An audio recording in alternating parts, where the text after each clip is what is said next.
ఓం వసుదేవసుతం దేవం కంసచాణూరమర్ధనం దేవకీ పరమానందం కృష్ణం వందే జగద్గురుం. ఓం శ్రీ రాధాకృష్ణాభ్యాం నమః. ఓం కృష్ణం వందే జగద్గురుం అర్జునం వందే జగదేకవీరం. మనకిప్పుడు 19వ తేదీ మార్చి నెల 2026 సంవత్సరం నుంచి పరాభవనామ సంవత్సరం వస్తుంది. ఉగాది పండుగ మనకందరికీ కూడా వస్తుంది. అందువలన మన ఛానల్ సబ్స్క్రైబర్స్కి, ఫాలోవర్స్కి, మన అభిమానులందరికీ కూడా, మన ఛానల్ అభిమానులు అందరికీ కూడా ఉగాది నూతన సంవత్సర శుభాకాంక్షలు. లేకపోతే మనకి ఈ సంవత్సరంలో ఉండేటటువంటి మేఘాధిపతి అయినటువంటి వాడు చంద్రుడు. కాబట్టి బ్రహ్మాండంగా వర్షాలు కురుస్తాయి. కాబట్టి రైతులందరూ కూడా మంచి మంచి పంటలను సెలెక్ట్ చేసుకోవాలి. కమర్షియల్ ప్రాజెక్ట్స్ని వీళ్ళు ఏరుకోవాలి. ఎంతసేపు ఎప్పుడు వేసిన వరే వేసుకుంటూ కూర్చుంటే కమర్షియల్ క్రాప్స్ వేయమని చెప్పి అగ్రికల్చర్ సైంటిస్టులు, అగ్రికల్చరల్ యూనివర్సిటీలు, విద్యార్థులు చెప్తున్నారు.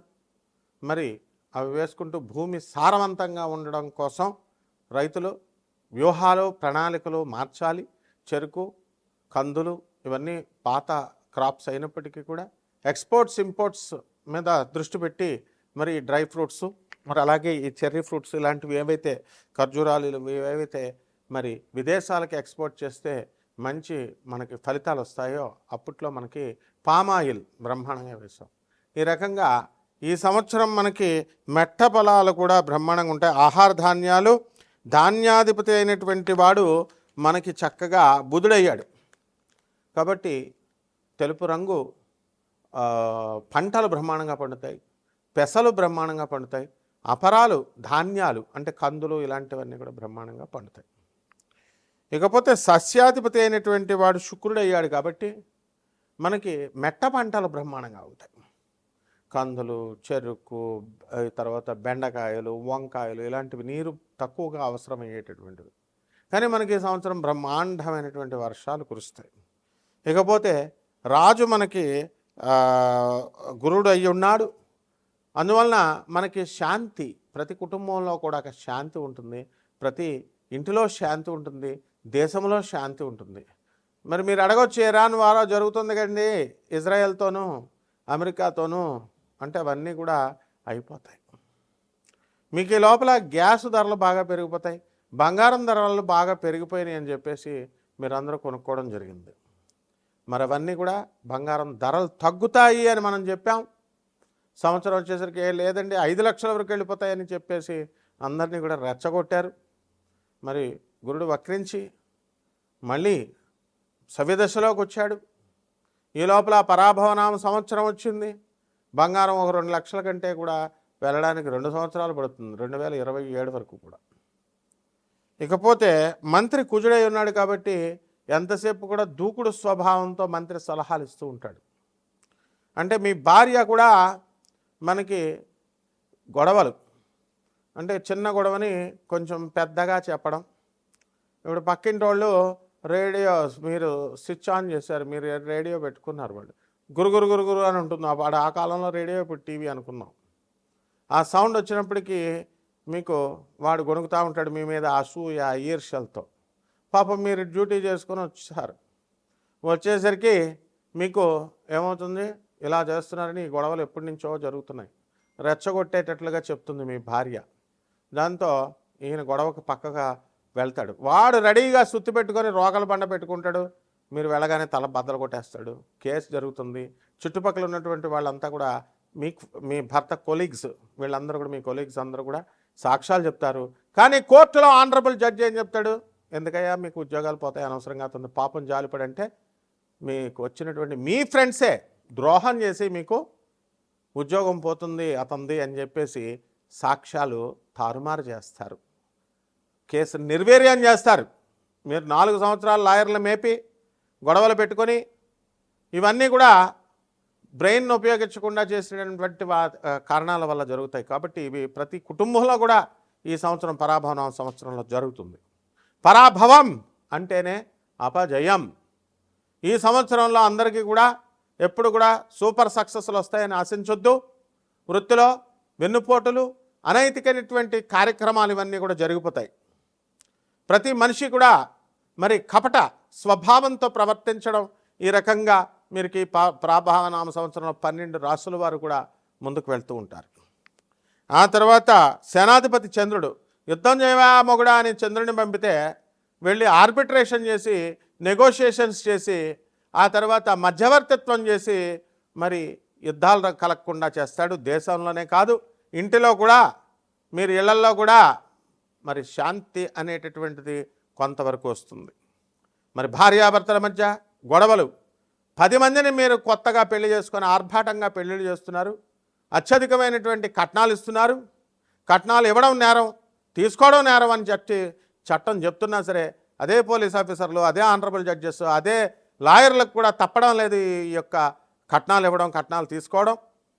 మరి చట్టాన్ని ఇంప్లిమెంట్ చేసేవాళ్ళే ఏం చేయలేకపోతున్నప్పుడు సామాన్య మానవుడు ఆర్భాటంగా కళ్యాణ మండపాలు 15 లక్షలు తీసుకోవడం, తర్వాత 52 వంటకాలంటూ బిల్డప్లు ఇస్తూ పక్కింటి వాడు పెట్టాడు మేము కూడా పెట్టాలి అని చెప్పి బిల్డప్ల కోసం వెళ్ళి అప్పుల పాలైపోతారు. మరి ఆ కాపురాలైనా నిలబడుతున్నాయంటే 10 మందిలో 8 కాపురాలు గొడవలతో కొట్టుకు చచ్చిపోతున్నారు. విడాకులకి, డైవర్స్లకి, కోర్టులకి వెళుతున్నారు. పోనీ ఆ కోర్టులో ఏమైనా వెంటనే మనకి ఏమైనా జడ్జిమెంట్స్ వస్తాయా అంటే మనకి అవి జడ్జిమెంట్స్ రావు, బెంచ్ మీదకే రావు. హైకోర్టులో వేసుకున్న కేసులు ఎన్నో సంవత్సరాలు పెండింగ్లో ఉన్నాయి. ఒక పక్క జనాభాతో పెరుగుదలతో కాంపిటీషన్ ఎక్కువైపోయి విద్యార్థులకి, యువతకి ఉద్యోగాలు లేవంటే మన గౌరవనీయులైనటువంటి చంద్రబాబు నాయుడు గారు మరి ఇంకా కనండి పిల్లల్ని, మేము 3వ కంటాము, మీరు కంటే కనుక ఖచ్చితంగా మేము 25,000 రూపాయలు ఇస్తాము, అలాగే జనాభా ఉండాలి అని చెప్పడం ఆయన మంచి ఉద్దేశంతో చెప్పినప్పటికీ కూడా ఇక్కడ నిరుద్యోగుల కాంపిటీషన్ అనేటటువంటిది విపరీతంగా పెరిగిపోతుంది. కాబట్టి దీనికి ప్రత్యామ్నాయ మార్గం మనం ఏం చేయాలి అంటే కాంపిటీషన్లో మనం నిలబడాలి, అడ్వాన్స్మెంట్ అవ్వాలి. అడ్వాన్స్మెంట్ ప్రతి విషయంలో కూడా కావాలి. టెక్నాలజీ పరంగా అడ్వాన్స్మెంట్ అవ్వడమే కాదు, ఆర్టిఫిషియల్ ఇంటెలిజెన్స్ వచ్చేసింది.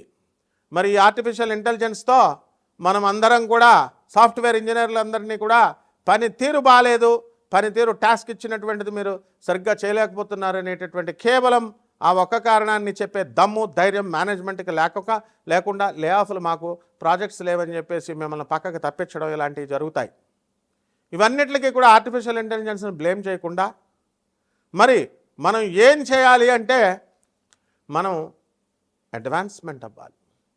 కేవలం టెక్నాలజీలోనే కాకుండా మరి ఎప్పుడో నీల్స్ ఆర్మ్స్ట్రాంగ్ చంద్రమండలంలోకి వెళ్ళాడని మనం ఏదో గొప్పగా రష్యా వాళ్ళు పంపించారని అది గొప్పగా చెప్పుకునేటటువంటి వాళ్ళం.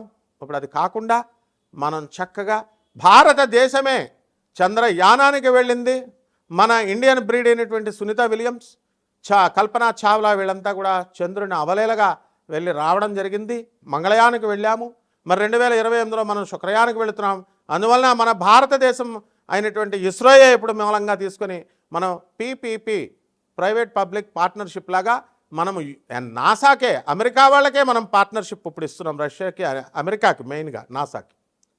అంత అడ్వాన్స్మెంట్ అయినటువంటి భారతదేశము ప్రపంచ కప్పులను కొట్టుకుంటూ వెళ్ళిపోయాం. మనం క్రీడా రంగంలో ఎవరికైనా సరే దమ్ముంటే రండి, మరి క్రికెట్లో మమ్మల్ని ఓడించండి అని ఇంకా 3 టీమ్స్, ఇండియన్ టీమ్స్ అవకాశాలు లేక ఎదుర్కొంటా ఉన్నారు, ఎదురు చూపులు చూస్తూ. ఈ విధంగా క్రీడారంగంలో ఈ సంవత్సరం మనం ఏ కప్ అయినా సరే మనమే కొట్టుకుంటాం. అడ్వాన్స్మెంట్ అనేటటువంటిది మనకే జరుగుతుంది. మన కాపురాల్లో కూడా అడ్వాన్స్మెంట్ రావాలి. మీరెప్పుడో తాతల కాలంలో అత్తగారిని గౌరవించాలా, మామగారిని గౌరవించాలా, కోడళ్ళు మందు తాగకూడదు, సిగరెట్లు తాగకూడదు, కనీసం అత్తగారులకు బట్టలు పెట్టాలా, అత్తగారిని గౌరవించట్లేదు. ఇవన్నీ కూడా పాతతరం ఆలోచనలు మారిపోయి మరి మా గోపాలరెడ్డి చెప్పినట్టుగా చక్కగా అడ్వాన్స్మెంట్ అనేటటువంటిది రావాలి. సహృదయంతో ఇప్పుడు ఉన్నటువంటి వాళ్ళందరూ కూడా యువత ఇప్పుడు జనరేషన్కి తగ్గట్టుగా వాళ్ళ భార్యల యొక్క అభిరుచులను చూసుకుంటూ వాళ్ళ కుటుంబాల నేపథ్యంలో మీరందరూ equal rights, mutual confidence, mutual understanding, mutual కాన్ఫిడెన్స్తో, మ్యూచువల్ రెస్పెక్ట్తో ముందుకు వెళ్ళినప్పుడు ఎందుకు వస్తాయి ఇవన్నీ కూడా? ఇది ఆర్బిట్రేషన్, చంద్రుడు చేసేటటువంటి ఆర్బిట్రేషన్. సో ఆ విధంగా ఈ యొక్క మేము లేదండి, మేము ఛాందసబద్ధంగానే ఉంటాం, మేము పాత పద్ధతులతోనే ఉంటామంటే కోర్టుల చుట్టూ తిరగ తప్పదు, పోలీస్ స్టేషన్ చుట్టూ తప్పదు. అరే పోలీసు వాళ్ళే చెప్తున్నారు మీకు, ఐపీఎస్ ఆఫీసర్లు, ఎందుకురా మీకు ఎన్ఆర్ఐలు హాయిగా ఇక్కడ ఇండియాలో ఉన్న వాళ్ళని చేసుకోండి, ఎందుకు అక్కడికి ఆ దేశాలకు వెళ్ళి అక్కడ అనవసరంగా మోసపోవడం అంటే మాకు ఫారిన్ వెళ్ళిన వాళ్ళు ఇంకా తిరిగి రారు. ఇక్కడ తల్లిదండ్రులు మీకు హార్ట్ అటాక్లు వచ్చినా మీరు కూడా మా పిల్లలు అమెరికాలో ఉండాలి. అందుకే కరెక్ట్ అయినటువంటి మొగుడు మీకు ట్రంప్. అక్కడ ఆయన తన యొక్క స్వలాభాల కోసం యుద్ధం చేస్తాడు ఇరాన్ కోసం. మరి రేపు రాబోయేటటువంటి 2028వ సంవత్సరంలో అతనికి సెకండ్ అసెస్మెంట్లో మరి సెకండ్ స్టేజ్లో ఆయన కనుక యుద్ధం చేయకపోతే ఆయనకి సర్వైవల్ లేదు. ఈ విధంగా మన యొక్క గురుడు మనకి గురు మార్పు ఏమవుతుంది, కర్కాటక రాశిలోకి 2 జూన్ 2026వ సంవత్సరం నుంచి మనకి కర్కాటక రాశి ప్రవేశం చేస్తున్నాడు. అందరికీ కూడా మేధస్సు పెరుగుతుంది. ఆ విధంగా ఈ యొక్క శని సంపూర్ణంగా మీనరాశిలోనే వక్రించి ఉండడము, ఈ విధంగా మీనరాశిలో ఉంటాడు. ఆ విధంగా ఈ యొక్క శని కూడా మనకి మీనరాశిలో మనము ఏం చేస్తాడండి, ఎంటైర్ ఇయర్ అంతా కూడా ఉన్నాయి వక్రించి 27 జూలై 2026వ సంవత్సరం నుంచి 11 డిసెంబర్ 2026వ సంవత్సరం వరకు కూడా శని వక్రించి మీనరాశిలోనే ఉండడం అనేటటువంటిది జరుగుతుంది. ఈ విధంగా కుజుడు మీనరాశి ప్రవేశం 2 ఏప్రిల్ 2026వ సంవత్సరంలో జరుగుతుంది. మరి యొక్క రాహు కేతువులు కూడా మనకి 5 డిసెంబర్ 2026వ సంవత్సరం నుంచి కుంభరాశి నుంచి రాహు మరి మకర రాశిలోకి, కేతువు సింహరాశి నుంచి మనకి ఈ యొక్క కర్కాటక రాశిలోకి ప్రవేశించడం ద్వారా 12 రాశుల వారికి అందరికీ కూడా ఈ ఉగాది ఏ రాశుల వారికి మంచి చేస్తుంది, ఏ రాశుల వారికి హాని చేస్తుంది, ఏ రాశుల వారికి యావరేజ్గా ఉంటుందో మనము సశాస్త్రీయంగా, వైదికంగా, సహేతుకంగా, రేషనల్గా, లాజికల్ కన్సిస్టెన్సీతో, సైంటిఫిక్ అప్రోచ్తో అండ్ ఈ యొక్క రేషనల్ అప్రోచ్తో మనం చూద్దాం ఈ వీడియోలో.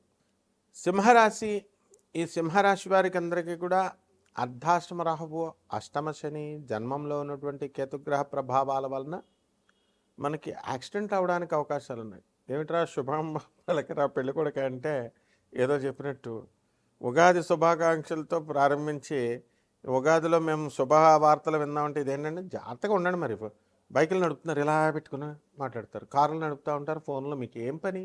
అవతలాడు బాగానే ఉంటాడు యాక్సిడెంట్ అయితే ఇక్కడ. కాబట్టి మా శిష్యుడికి అయింది, ఎవరికి చెప్పుకోవాలో బాధ. మరి బైక్ మీద వెళ్తున్నాడు, స్కిడ్ అయింది, అవతలాడు వచ్చి గుద్దేశాడు, స్కిడ్ కాకుండానే గుడ్డు పడేశాడు. స్కిడ్ అయినప్పుడు ఎన్నోసార్లు వాడు సేవ్ అయ్యాడు. ఎప్పుడు హెల్మెట్ పెట్టుకున్నవాడు హెల్మెట్ పెట్టుకోవడం ఆ రోజే మానేస్తాడు. విధి లాగేస్తుంది. కాబట్టి గురువులు చెప్పింది వినాలమ్మా. సింహరాశి వాళ్ళు కారుల్లోనూ బైకుల్లోనూ వెళ్ళినప్పుడు మాట్లాడొద్దు అసలు. ఇది ఫస్ట్ పాయింట్. అప్పుడు మీరు శనిని జయించగలుగుతారు. అష్టమ శని ఆయన చిన్నోడు అనుకుంటున్నారు ఏంటి? ఇకపోతే పనుల్లో కొంచెంగా లేట్ అవ్వడం, ఈ విధంగా ఉంటుంది. ఆదాయాలు వచ్చేసరికి ఆదాయం 5, వ్యయం 5 సమానంగా ఉంది. రాజపూజ్యం 7, అవమానం 7 సమానంగా ఉన్నాయి అన్నీ కూడా. కాబట్టి మన కష్టాలు సుఖాలు అన్నీ కూడా సమానంగా ఉంటాయి. కాబట్టి మనం చాలా జాగ్రత్తగా వెళ్ళాలి. శాలరీస్ పెరిగినాయి, మీకు చక్కగా పెరుగుతాయి ఈ సంవత్సరం. వ్యాపారాలు పెట్టించారు భర్తల చేత, భార్యల చేత, బ్రహ్మాండంగా మీ వ్యాపారాలు సాగుతాయి. పిల్లల చదువుల కోసం లోన్లు తీశారు, ఇన్సూరెన్స్లు, వైద్యాల కోసం తీశారు, అన్నీ కూడా బ్రహ్మాండంగా ముందుకు వెళుతున్నాయి. అండ్ చాలా జాగ్రత్తగా మీకు సుఖవంతమైనటువంటి జీవితాన్ని భగవంతుడు ఇచ్చాడు. మీకు జనరాసిటీ చాలా ఎక్కువ. సింహరాశిలో చాలామందికి ఎక్కువ డొనేషన్స్ ఇవ్వడము, ఖర్చు పెట్టడము, మంచి పనులకి ఇలాంటివన్నీ చేస్తారు. It's very good, appreciable. మీ ఆయుర్దాయాన్ని పెంచుతాయి.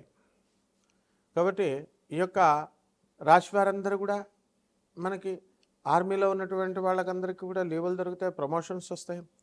Police department, income tax department, commercial tax ఇలాంటి డిపార్ట్మెంట్స్లో ఉన్నటువంటి వాళ్ళకందరికీ కూడా మీకు ఇతర ఆదాయాలు రావడము, ప్రమోషన్స్ రావడము ఇలాంటివన్నీ జరుగుతాయి. కాబట్టి మొన్న ఈ యొక్క సింహరాశి వారే ప్రధానంగా అనేక విజయాలు మీరు తీయడం జరిగింది. అన్ని విషయాల్లో కూడా భార్యాభర్తల మధ్య విరోధాలు ఏం లేవు, కానీ మిస్అండర్స్టాండింగ్స్ అనేటటువంటి మామూలు. అంటే ఈగోల కంటే ఏముండవు సింహరాశి వాళ్ళకి. మిమ్మల్ని ఎవరు ఏమనకూడదు, అదే వచ్చింది. మనుషులు మనుషులే, కానీ ఎవరుంటారమ్మా అస్తమానం మిమ్మల్ని బతిమాలతో కూర్చుంటూ. కాబట్టి భర్తలతో అయినా మరి అత్తగారులని, మామగారులని అందరినీ బాగానే చూసుకుంటారు. ఏముంటాయి మీకు ఫ్యామిలీ ప్రాబ్లమ్స్? ఇదే కదా ఏ ఫ్యామిలీ అయినా సరే. Do something to the society, helpful to the society. హెల్ప్ఫుల్గా ఉండండి, be helpful to the society instead of fighting with your husband and all. కాబట్టి పేదవాళ్ళకి, అనాథలకి, వికలాంగులకి, సాధువులకి దాన ధర్మాలు చేసుకోండి. రైతులు బ్రహ్మాండంగా పంటలు పండిస్తారు, కానీ కమిషన్ ఏజెంట్స్ బాగుపడతారు. వీళ్ళు కూడా పాతాల అప్పులన్నీ కూడా తీర్చలేకపోతారు. మీరు చేసినటువంటి అప్పులు కూడా ఇతరులు మీకు తిరిగి తీసుకొచ్చి ఇవ్వాలి. అవన్నీ కూడా కొద్ది కొద్దిగా వసూలు అవుతాయి. ఇంకెలా బాగుంది మొత్తం 2026. ఇక పరిహారాలు చేసుకోండి, ఇంకా బాగుంటుంది. మనకి రాహు జపం చేసుకోండి, రాహు స్తోత్రాలు చదవండి. శుక్రుడికి జపం చేసుకోండి, శుక్ర స్తోత్రాలు చదవండి. శుక్రుడికి కిలోంపావు బొబ్బర్లని, ఈ యొక్క తెలుపు రంగు వస్త్రాలను ఇచ్చి పేద బ్రాహ్మణులకి మనము శుక్రవారం నాడు కనుక దానం చేసినట్లయితే బ్రహ్మాండంగా ఉంటుంది. దశమహావిద్యల్లో ఒకటైనటువంటి కమలాత్మిక అమ్మవారి యొక్క హోమాన్ని మీ ఇళ్లలో చేసుకోవడం, మంత్రజపం చేసుకోవడం ద్వారా బ్రహ్మాండంగా ఉంటుంది. శుభమస్తు.